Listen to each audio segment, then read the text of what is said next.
Bonjour, c'est Nora. Aujourd'hui, je vous montre comment utiliser du code CSS dans WordPress. Et à la fin de cette vidéo, vous serez capable de modifier l'apparence des pages de votre site. Ce tutoriel, c'est un tutoriel pour débutants et donc je vais simplifier énormément ce qu'il est possible de faire avec CSS parce qu'aujourd'hui avec CSS, on peut faire beaucoup plus que ce que je vais vous montrer dans cette vidéo. Aujourd'hui, on peut notamment réagencer des éléments d'une page avec des outils comme Flexbox et Grid, et on peut aussi faire des animations avec CSS. Cependant, dans cette vidéo, on va voir les bases qui vont vous permettre de modifier des éléments simples de votre site. Le code CSS, qu'est-ce que c'est ? C'est du code qui permet de contrôler l'affichage et les styles des pages web. C'est un code qui est indissociable du code HTML qui lui permet de créer la structure et le contenu d'une page. Par exemple, si vous voulez ajouter du texte ou une image sur une page, c'est grâce au code HTML que vous pouvez le faire. Par contre, si vous souhaitez changer la police du texte ou la taille de cette image, il faudra utiliser du CSS. Pour simplifier, vous pouvez penser à HTML comme l'ossature de la page et à CSS comme l'esthétique d'une page. Dans le cas de WordPress, c'est l'outil, donc c'est WordPress, qui contrôle le HTML du site. C'est WordPress qui contrôle les éléments qui apparaissent sur une page du site. Notamment, quand vous créez des articles, vous pouvez ajouter du contenu textuel ou des images à votre article.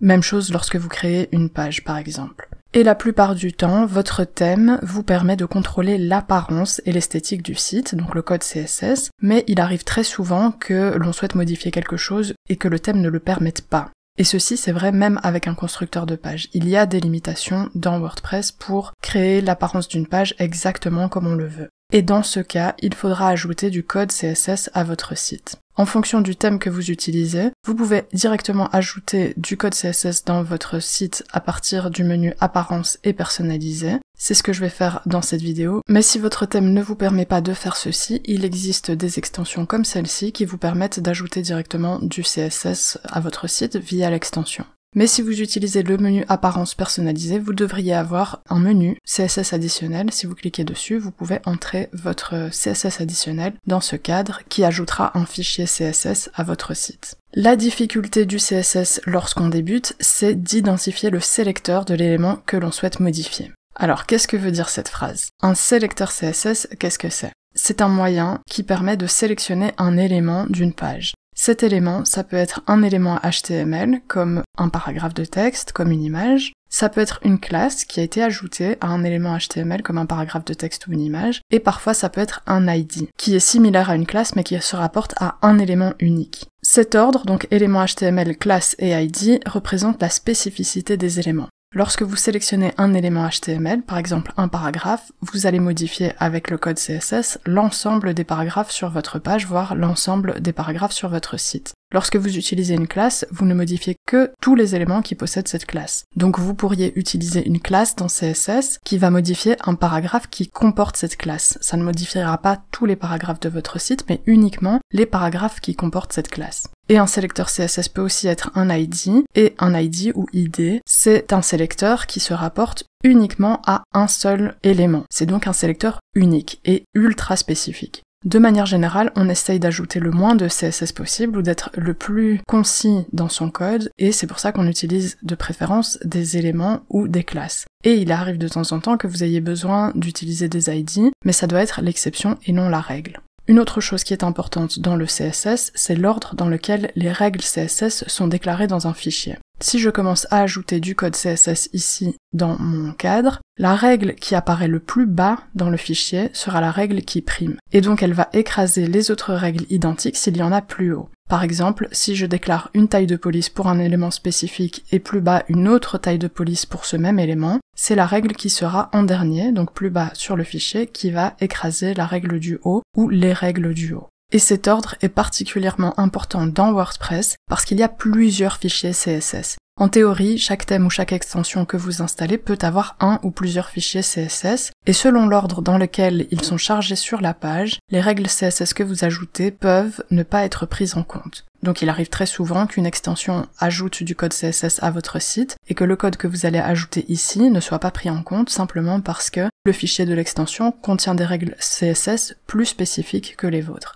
Et ceci c'est important à comprendre parce qu'il va falloir être capable de repérer les règles CSS qui sont très spécifiques et donc qui priment sur les vôtres, ou les fichiers qui sont chargés à un moment différent et dont les règles CSS vont primer sur le CSS que vous allez ajouter. Je vais prendre cet article sur mon site et je vais vous montrer comment identifier un sélecteur CSS sur cette page. Admettons que je veux changer la taille de mes images. Pour vérifier comment je peux sélectionner mes images, je vais devoir utiliser un outil pour développeurs qu'on appelle DevTools et qui est disponible sur la plupart des bons navigateurs et en particulier Chrome et Firefox. Ici, j'utilise Chrome. Pour utiliser cet outil pour développeurs, je peux faire un clic droit et inspecter ou le raccourci CTRL-I. J'ai cet outil qui s'ouvre, DevTools, pour ma page spécifique. Si je clique sur éléments, je peux voir les éléments de ma page. À gauche, j'ai le HTML de mon site et à droite, j'ai le CSS. Si je survole les éléments HTML de mon site, vous voyez que derrière, il y a une surbrillance en couleur et je peux sélectionner mes éléments de cette manière sur ma page.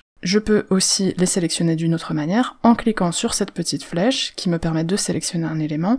Le raccourci pour ce sélecteur d'éléments, c'est CTRL-C. Vous pouvez donc cliquer sur ce bouton ou faire CTRL-C. Et ici, je peux survoler les éléments de ma page et vérifier comment les sélectionner. Ici, je survole par exemple mon image et vous voyez dans le cadre qui s'ouvre ici au-dessus que mon image est bien un élément image en HTML, donc IMG. Et ensuite, cette image a plusieurs classes. La première classe, qui est déclarée avec un point, est la classe WP Image 188, donc c'est une classe spécifique à cette image, et chaque image dans WordPress aura une classe spécifique avec son numéro, un numéro unique. Ensuite, j'ai une classe Lazy et j'ai une classe Loaded. Si je clique sur mon image, lorsqu'elle est en surbrillance, je l'ai en surbrillance ici dans mon code HTML. Donc je vois bien ici mon élément image, donc l'élément HTML avec la balise ouvrante, et ensuite j'ai toute une série d'attributs, notamment la source de l'image, et également les classes qu'elle comporte. Donc j'ai cet attribut classe, j'ai la première classe WP Image 188, la seconde classe Lazy et la troisième classe Loaded.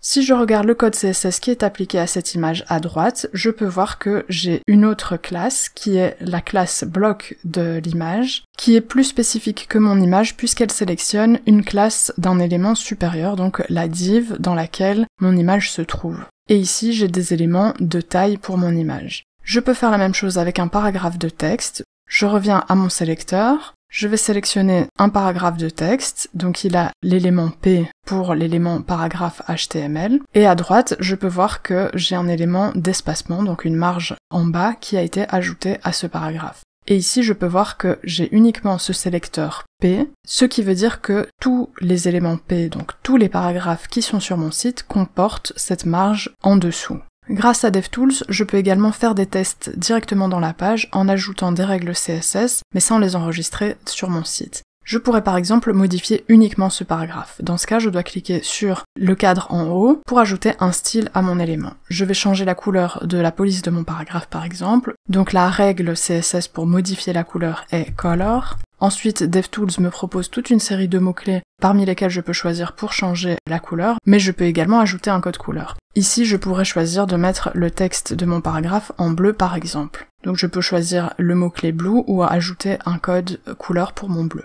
Et donc mon paragraphe est modifié directement sur la page, mais dès que je rafraîchis la page, ma modification va disparaître. Par contre, ceci est très utile pour tester vos changements. Admettons que je souhaite changer la couleur de tous mes paragraphes. Dans ce cas, je peux revenir à mon CSS personnalisé et je vais ajouter ma règle. Donc je sélectionne tous mes paragraphes. Mon sélecteur est donc le sélecteur P. J'ouvre mon accolade et je vais ajouter ma règle de couleur, donc color et blue pour mon texte bleu. Et ici, mon texte est devenu bleu. Si je publie, je vais revenir à mon article et vous voyez que ici je n'avais changé qu'un seul paragraphe dans DevTools. Je vais rafraîchir et tous mes paragraphes vont être bleus, donc tout le texte de mon site devient bleu. Les propriétés les plus courantes en CSS que vous allez utiliser le plus, ce sont justement les propriétés de police. Donc on a parlé de la couleur Et ici, je peux voir que ma règle, celle que j'ai ajoutée moi-même dans mon site, est enregistrée et elle apparaît dans DevTools. Je pourrais changer d'autres choses sur ma police. Je pourrais par exemple changer la graisse de ma police avec la règle font weight. Donc je peux utiliser des chiffres ou je peux choisir des mots-clés comme bold ou bolder pour gras. Je choisis bold, donc j'ai ajouté une règle CSS qui rend ma police en gras et elle est toujours bleue. Je pourrais changer ce bleu pour du noir par exemple. J'ai donc changé la couleur et la graisse de ma police. Je peux également changer sa taille avec font size. Et ici, je peux lui donner une taille en pixels, en M ou même en pourcentage. Je vais lui donner une taille en pixels de 20 pixels et elle est un petit peu plus grande que ce que j'avais précédemment. Je peux aussi lui donner une décoration. Donc ma règle text decoration me permet de faire toute une série de choses que vous voyez ici avec les mots-clés disponibles. Et en général, on choisit underline pour la décoration du texte, c'est-à-dire un texte souligné. Donc je reviens à ma page et ici vous voyez que toute une série de choses ont été modifiées, donc je n'ai plus du tout ce que j'avais précédemment sur ma page. Un autre élément couramment modifié en CSS, c'est l'espacement, donc je vais revenir à mon sélecteur et je vais choisir cette div qui est mon article, qui reprend mon article. Donc si je vous montre la surbrillance, ici je survole ma div et vous voyez que c'est l'élément qui contient l'ensemble de mon article. La surbrillance qui apparaît en jaune sur le côté, c'est la marge interne de cet article. Tout à l'heure, on avait vu pour les paragraphes qu'il y avait une marge externe, et celle-ci apparaît en orange, comme vous le voyez ici en dessous. La marge qui apparaît en jaune est la marge interne. Donc la différence en anglais et donc dans les règles CSS que vous allez ajouter entre ces deux marges, c'est que la marge interne s'appelle padding et la marge externe s'appelle margin. Ici, je sélectionne donc l'intérieur de mon article, inside article, donc cette div-ci, et je vais changer sa marge interne, donc son padding. Ici, je vois que le padding est de 40 pixels. Je vais ajouter une règle dans mon CSS et je vais lui donner un padding de 50 pixels. Et donc, vous voyez que ma marge interne a été agrandie et mon contenu prend un peu moins de place. Pour enregistrer cette règle dans mon site, je vais sélectionner la classe de mon élément div. Je peux double-cliquer sur ceci et copier-coller, donc CTRL-C pour copier et CTRL-V pour coller dans mon fichier CSS. Comme c'est une classe, je dois ajouter un point devant pour signaler que c'est une classe. C'est comme ça qu'on sélectionne une classe. Il n'y a rien devant les sélecteurs HTML, un point devant les sélecteurs classe, et si ceci était un sélecteur ID, je devrais ajouter un dièse. Ici, c'est un sélecteur de classe, donc j'ajoute un point, j'ouvre mes accolades et je vais changer ma marge interne, donc je tape padding et 50 pixels comme je l'ai testé dans mon outil pour développeurs. Je publie, je vais revenir à mon article, je rafraîchis, et ici, ma marge interne n'a pas été modifiée. C'est parce qu'il y a un problème de spécificité dans mes sélecteurs CSS. Donc vous allez être confronté à ce genre de problème assez souvent, et vous devrez pouvoir les repérer par vous-même. Donc dans DevTools, je sélectionne mon élément div, et ici je peux voir les deux règles de padding, donc de marge interne, qui sont appliquées à cet élément.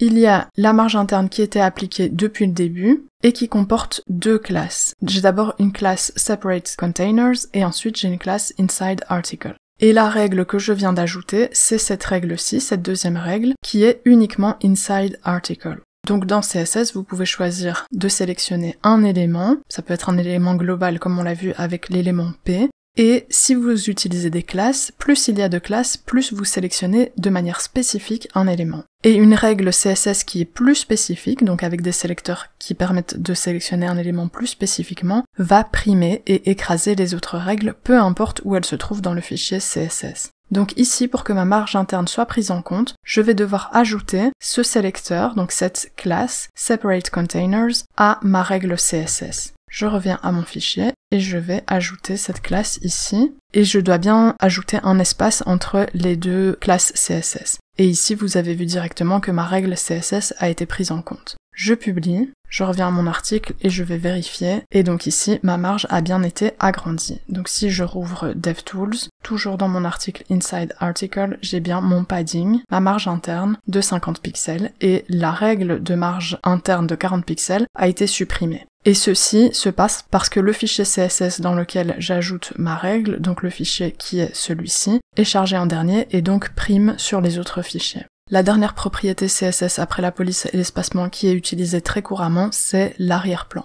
je vais rouvrir DevTools. Ici, je reviens à mon sélecteur et je vais sélectionner mon arrière-plan. Ici, l'arrière-plan, c'est le body, donc le corps de la page, et j'ai déjà des règles qui sont appliquées à ce corps, et notamment une règle de couleur d'arrière-plan et de couleur de police. Ici, je peux ajouter une couleur différente à mon arrière-plan, et par exemple, je vais modifier ma règle background color pour couleur d'arrière-plan, et je vais la mettre en bleu aussi, comme ça vous voyez bien ce que ça donne. Donc ici, mon arrière-plan a été modifié. Je pourrais ajouter cette règle dans mon fichier CSS et modifier la couleur de l'arrière-plan sur l'ensemble de mon site. Voilà comment vous pouvez ajouter du CSS pour modifier l'apparence de WordPress. C'est évidemment impossible de faire un tutoriel avec toutes les règles CSS, mais une fois que vous avez compris comment ça fonctionne, il vous suffira de faire une recherche pour trouver une règle ou comment modifier un élément.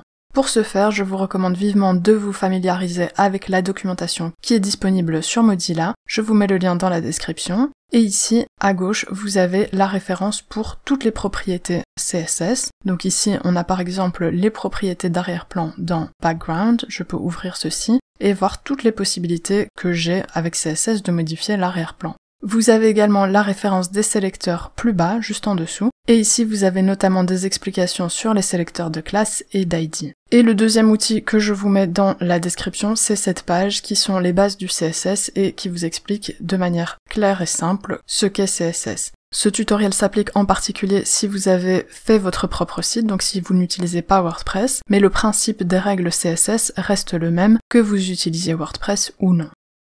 J'espère que ce tutoriel vous a été utile et que vous pourrez mieux optimiser votre site. Si c'est le cas, n'hésitez pas à liker cette vidéo et à vous abonner. Vous pouvez me poser vos questions en commentaire et je vous dis à bientôt.